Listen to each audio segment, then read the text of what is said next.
Everyone, कैसे हैं आप सब लोग। उम्मीद करता हूं आप लोग व्यस्त होंगे, मस्त होंगे और अपनी स्टडी में लगे होंगे।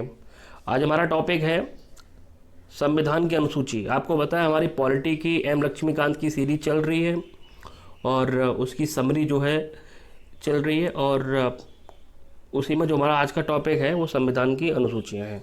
अनुसूचियां होती क्या हैं, देखिए, जो सब्जेक्ट्स काफ़ी ज़्यादा डीप थे उसे हमारे संविधान विशेषज्ञों ने अलग से अनुसूचियों के माध्यम से बना दिया, ताकि जो सब्जेक्ट डीप हों उनको आसानी से पढ़ा जा सके, क्योंकि आर्टिकल्स जो थे उसमें संभव नहीं था इतने डीप सब्जेक्ट्स को। इसी को ध्यान में रखते हुए अनुसूचियां बनाई गई। चलते हैं आगे।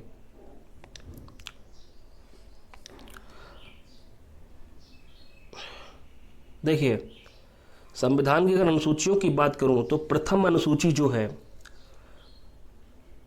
प्रथम अनुसूची में राज्यों के नाम और उनके न्याय क्षेत्र का प्रावधान है। ठीक है।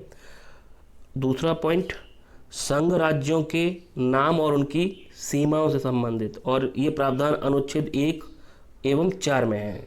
दरअसल स्टेट और यूनियन टेरिटरीज के नाम या उनसे संबंधित कोई भी प्रावधान अगर है तो संविधान की प्रथम अनुसूची में वो प्रावधान रखा गया है। ठीक है। चलते हैं आगे। संविधान की जो दूसरी अनुसूची है हमारी, वो दरअसल वेतन भत्तों से संबंधित है। वेतन भत्ती संबंधी जो विशेषाधिकार होते हैं उससे संबंधित है कि किसको कितना वेतन मिल रहा है। और इस कैटेगरी में कौन कौन आता है, देखिए, भारत के राष्ट्रपति आते हैं, राज्यों के राज्यपाल आते हैं, लोकसभा के अध्यक्ष उपाध्यक्ष आते हैं, राज्यसभा के सभापति उपसभापति आते हैं, राज्य विधानसभाओं के अध्यक्ष और उपाध्यक्ष आते हैं, राज्य विधान परिषदों के सभापति और उपसभापति आते हैं, सर्वोच्च न्यायालय के न्यायाधीश। ठीक है।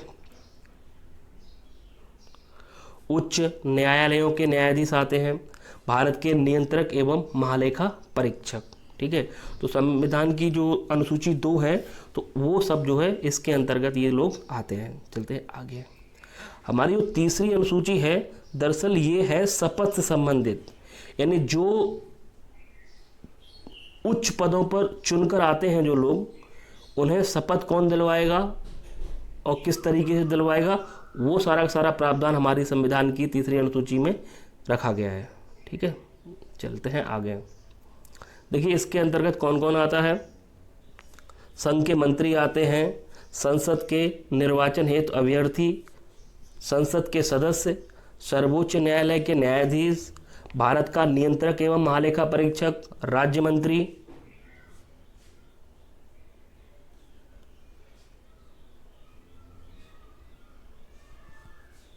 राज्य विधानमंडल के सदस्य, राज्य विधानमंडल के लिए निर्वाचन के लिए अभ्यर्थी, उच्च न्यायालयों के न्यायाधीश।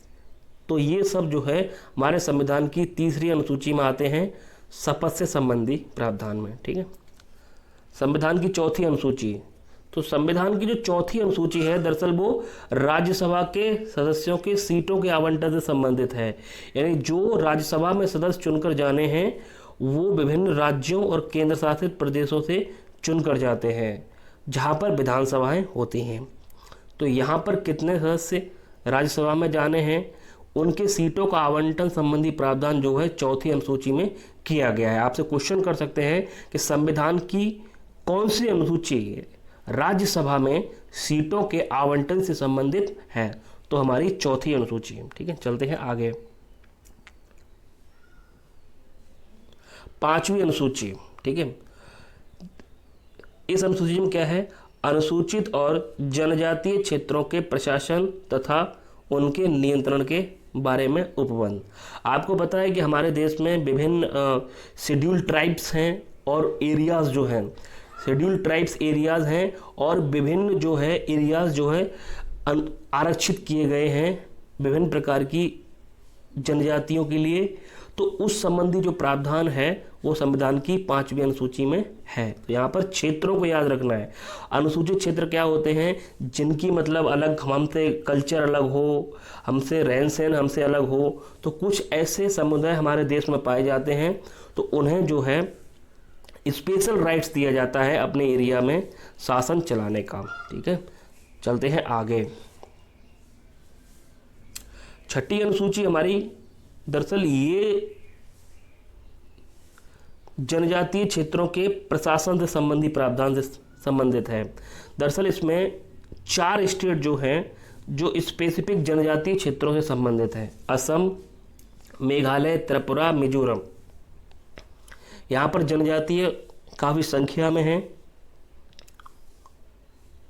और इन्हें अपने प्रशासन चलाने संबंधी अधिकार जो है प्रदान किए गए हैं। तो याद रखना है कि जनजातियों को छठी अनुसूची में 4 राज्यों में असम, मेघालय, त्रिपुरा और मिजोरम में प्रशासन संबंधी प्रावधान जो है बनाए गए हैं। अब ये जनजातीय होते क्या है? देखो, जनजातीय वो समुदाय होता है जो हमसे प्रशासनिक रूप से, राजनीतिक रूप से, आर्थिक रूप से, रहन सहन उनका अलग होता है, ठीक है, जो उनकी अपनी अलग संस्कृति होती है, तो वही सारे लोग जनजातीय होते हैं। और किसी भी समुदाय को जनजातीय समुदाय घोषित करने का अधिकार जो है राष्ट्रपति के पास होता है, ठीक है। चलते हैं आगे। संविधान की जो 7वीं अनुसूची है दरअसल वो राज्य और केंद्रों के मध्य शक्तियों के विभाजन से संबंधित। आपको पता है कि हमारे देश में जो शासन चलता है वो संघीय व्यवस्था के अंतर्गत चलता है। सेंट्रल अलग कानून बनाता है, स्टेट जो है अलग कानून बनाता है।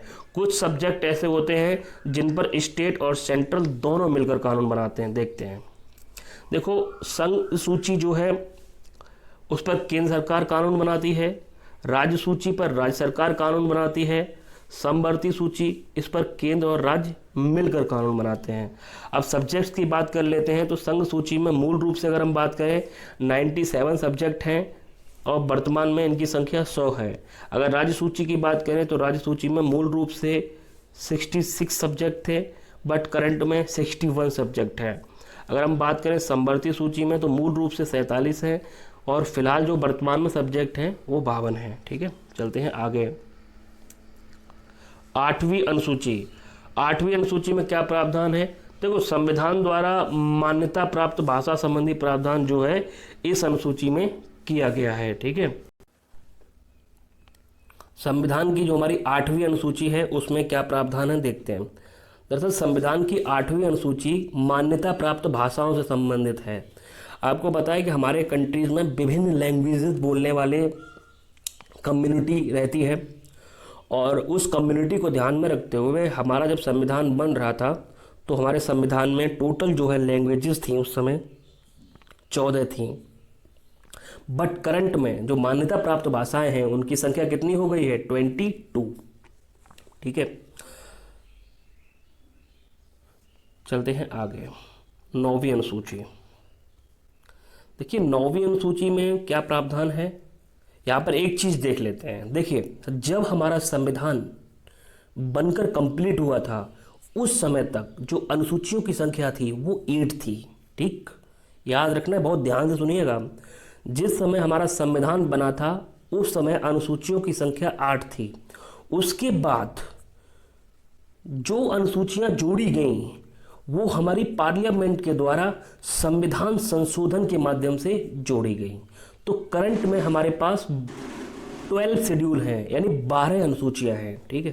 तो देखते हैं संविधान की 9वीं अनुसूची। दरअसल इसमें भूमि सुधार और जमींदारी प्रणाली के उन्मूलन से संबंधित है, यानी हमारे देश में जो लैंड रिफॉर्म्स हुआ था और जो जमींदारी सिस्टम था उसको जो है ख़त्म कर दिया गया था, जो है 9वीं अनुसूची में। क्वेश्चन कर सकते हैं कि भूमि सुधार और जमींदारी प्रणाली संबंधी प्रावधान कौन सी अनुसूची में है?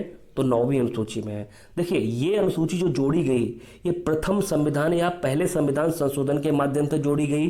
कब जोड़ी गई? 1951 में, ठीक है। बोलना नहीं है, क्वेश्चन कर सकते हैं कि 9वीं अनुसूची किस संविधान संशोधन के तहत जोड़ी गई? तो वो पहले संविधान संशोधन के माध्यम से जोड़ी गई। और कब जोड़ी गई? 1951। चलते हैं आगे। देखो, 10वीं अनुसूची। 10वीं अनुसूची दरअसल ये दल बदल के आधार पर संसद और विधानसभा के सदस्यों की अयोग्यता संबंधी प्रावधान, ठीक है। देखिए, दल बदल क्या होता है? जब कोई भी पॉलिटिकल पार्टी एक को छोड़कर किसी दूसरी पॉलिटिकल पार्टी में चला जाता है तो वो दल बदल बनता है। हमारे देश में ऐसा लंबे समय तक चला कि किसी को अगर एक पॉलिटिकल पार्टी से ये लालच मिला कि हम आपको फलाना पोस्ट देंगे, तो व्यक्ति जो है एक पोस्ट को छोड़कर दूसरी पोस्ट में चला गया था। अब देखते हैं कि ये कब हुआ था। देखो, इस अनुसूची को 52वें संविधान संशोधन अधिनियम 1955 के द्वारा जोड़ा गया और इसे दल परिवर्तन रोधी कानून भी कहा जाता है। तो 52वें संविधान संशोधन अधिनियम 1985 के द्वारा इसको जोड़ा गया और इसे दल परिवर्तन रोधी कानून भी कहा गया। चलते हैं आगे। 11वीं अनुसूची। 11वीं अनुसूची में क्या प्रावधान है? तो इसमें पंचायतों की शक्तियां और उनके प्राधिकार जिम्मेदारियां संबंधी प्रावधान किए गए हैं। ठीक है, और करंट में जो इसमें सब्जेक्ट हैं तो 29 विषय हैं। इस अनुसूची को 73वें संविधान संशोधन अधिनियम 1992 के द्वारा जोड़ा गया। चलते हैं आगे। अब जो है 12वीं अनुसूची। तो 12वीं अनुसूची जो है नगर पालिकाओं की शक्तियों एवं प्राधिकार व जिम्मेदारियों संबंधी प्रावधान, यानी जो शहरी क्षेत्र में जो प्रशासन होता है उसका जो प्रावधान जो है 12वीं अनुसूची में किया गया है। इसमें 18 विषय हैं और इस अनुसूची को 74वें संविधान संशोधन अधिनियम 1992 के द्वारा जोड़ा गया। तो उम्मीद करता हूं दोस्तों आपको ये वीडियो पसंद आई होगी। अगर वीडियो आपको पसंद आए तो लाइक करें और इसको अधिक से अधिक शेयर करें और हमारे चैनल को सब्सक्राइब करें। वीडियो देखने के लिए आप सबका बहुत बहुत धन्यवाद।